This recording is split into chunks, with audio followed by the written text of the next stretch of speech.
welcome back to my YouTube channel. Thank you so much guys for tuning in to this channel. Guys, I'm here to update you of what is going to happen on Imbewu from the 27th to the 1st of May 2020. Mandlovu reprimands Mazulu for causing family drama with Ngolosi's will.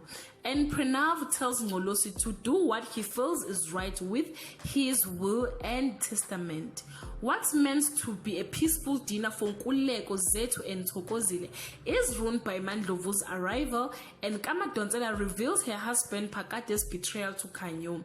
Abigail agrees to be a character witness for Zithulele, and Thokozile continues her mysterious ritual with the hand cream and cast a spell on Ngolosi.